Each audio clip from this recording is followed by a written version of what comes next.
Video, I'm going to show you the technique of using the sprinkles, which is really great. So the tools you'll need again are your paintbrushes, the cookie, your royal icing dyed however you want it, your Wilton or any kind sprinkles, and I absolutely recommend you getting one of these kind of trays.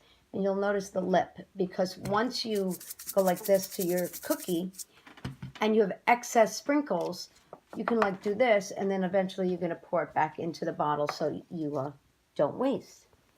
And I'll show you the technique. Here's a tip. You definitely want to do this after the rest of the cookie, or at least most of it, is fully dry. Because if you don't and you do the sprinkles on top, it'll stick to other parts that you don't obviously want it. And we just want it on the horn of the unicorn. And I'll show you how it's done. Okay, so now I'm going to show you the technique.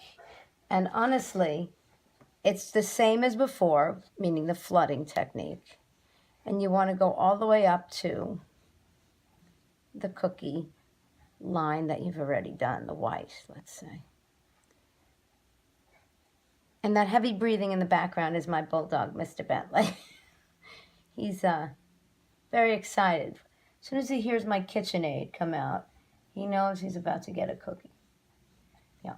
So I made this, obviously the gray, because I wanted it to be very subtly seen in the background, because the sprinkles are shiny silver.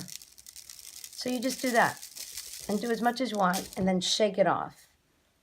And there's your cookie. And like I say, all the excess, you'll eventually like do this when you're all done, and it'll collect there. And then with the little lip, you'll put it back in. Just like that.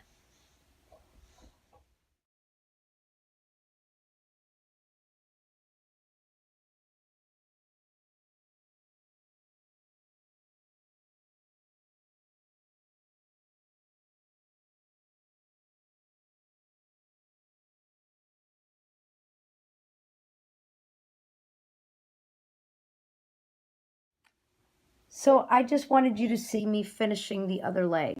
I'm using a piping bag rather than the paintbrush because I just want it to be a little bit more precise in where I'm putting the legs.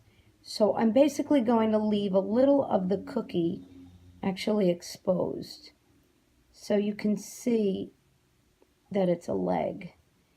And the way I'm putting just a little bit of the icing and then it spreads out, you'll see it like forms a different kind of dimension to it. Same thing with this back leg. I'll just leave a little of the cookie exposed.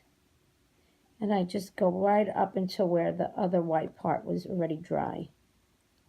And I just gently work my way through. And it kind of looks like now 4 legs rather than odd appendages. And then all I need to do is put in a face, and maybe with some luster dust, put in a little blush.